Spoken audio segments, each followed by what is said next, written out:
মৰমৰ ছাত্ৰ ছাত্ৰীসকল, তোমালোক সকলোলৈকে মোৰ মৰম যাচিলোঁ।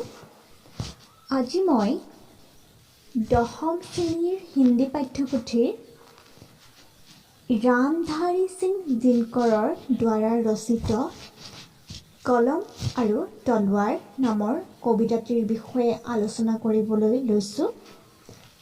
আশা কৰোঁ তোমালোকে উপকৃত হ'বা। কবি পৰিচয়ৰ বিষয়ে কিতাপত ধুনীয়াকৈ দিয়া আছে, ইয়াত সেই বিষয়ে আলোচনা নকৰোঁ, তোমালোকে কিতাপত চাই ল'বা।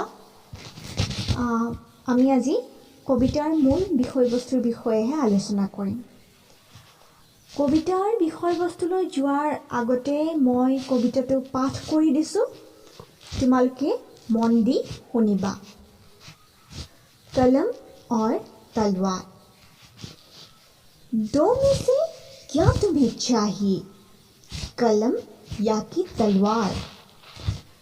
मन में ऊंची भाव की, तन में शक्ति अजय अपार। अंत कक्ष में बैठ रचोगे ऊंचे मीठे गान, या तलवार पकड़ जीतोगे बाहर जा मैदान?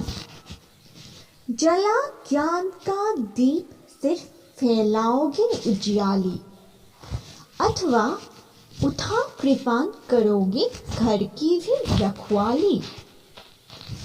कलम देश की बड़ी शक्ति है, भाव जगाने वाली, दिल ही नहीं दिमागों में भी आग लगाने वाली। पैदा करती है कलम विचारों के जलते अंगारे, और प्रज्वलित प्राण देश क्या कभी मरेगा मारे? लहू गर्म रखने को रखो मन में ज्वलित विचार, हिंस्र जीव से बचने को चाहिए किंतु तलवार। एक भेद है और जहाँ निर्भय होते नर नारी, कलम उगलती आग, जहाँ अक्षर बनते चिंगारी। जहाँ मनुष्य के भीतर हरदम जलते हैं शोले, बाहों में बिजली होते दिमाग में गोले।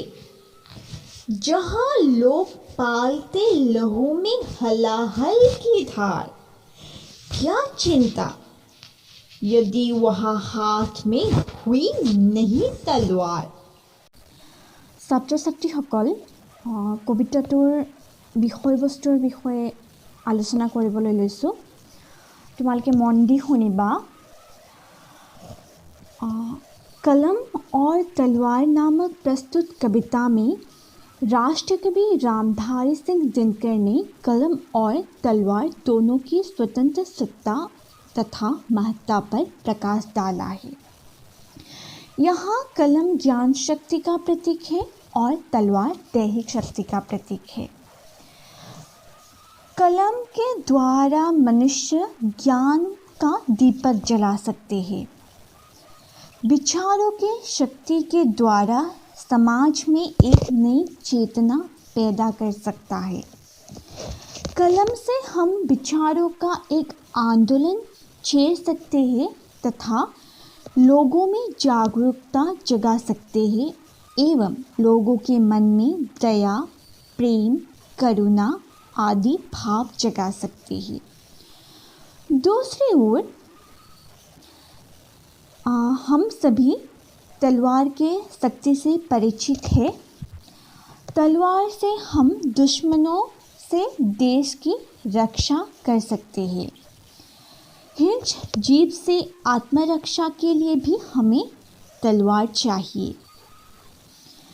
कवि के अनुसार कलम के द्वारा हम समाज में क्रांति का सूत्रपात कर सकते हैं।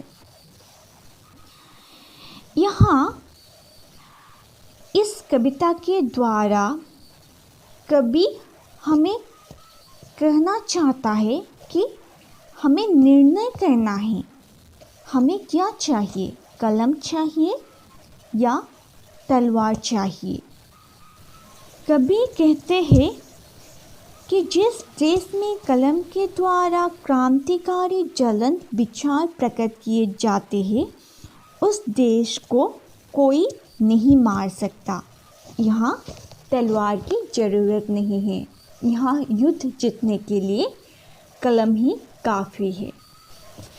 अर्थात कलम আৰু তৰোৱাল নামৰ কবিতাটোত ৰাষ্ট্ৰকবি ৰামধাৰী সিং দিনকৰে কলম আৰু তৰোৱাল দুয়োটাৰে স্বতন্ত্ৰ সত্তাৰ ওপৰত গুৰুত্ব আৰোপ কৰিছে। কলম হ'ল জ্ঞান শক্তিৰ প্ৰতীক আৰু তৰোৱাল হ'ল দৈহিক শক্তিৰ প্ৰতীক। কলমৰ দ্বাৰা মানুহে নিজৰ জ্ঞানৰ প্ৰদীপ জ্বলাব পাৰে। কলমৰ পৰা ওলোৱা বিচাৰে সমাজত এক নতুন চেতনাৰ উৎপন্ন কৰে। আমি এক নতুন চেতনাময়ী আন্দোলন গঢ়ি তুলিব পাৰোঁ যি মানুহক সজাগ কৰি তোলে। কলমৰ দ্বাৰাই মানুহৰ অন্তৰত দয়া, প্ৰেম, কৰুণা এই ভাৱ জগাই তুলিব পাৰি। ইফালে আমাৰ দেশক শত্ৰুপক্ষৰ পৰা ৰক্ষা কৰিবলৈ আমাক তৰোৱালৰ প্ৰয়োজন। হিংস্ৰ জীৱ জন্তুৰ পৰা আত্মৰক্ষাৰ কাৰণেও আমাক তৰোৱাল লাগে। এতিয়া কবিয়ে আমাক সুধিব বিচাৰিছে এই কবিতাৰ জৰিয়তে যে আমি কলমটো নিৰ্বাচন কৰিম নে তৰোৱালখন নিৰ্বাচন কৰিম। কবিৰ মতে যিখন দেশত কলমৰ দ্বাৰা ক্ৰান্তিকাৰী ভাৱনাৰে মানুহৰ জ্বলন্ত বিচাৰে এখন সমাজক নতুন চেতনা প্ৰদান কৰিব পাৰে, নতুন গতি প্ৰদান কৰিব পাৰে, সেইখন দেশক কোনো শত্ৰুৱে পৰাভূত কৰিব নোৱাৰে। তেনে ক্ষেত্ৰত তৰোৱালৰ শক্তিতকৈ কলমৰ শক্তি যথেষ্ট।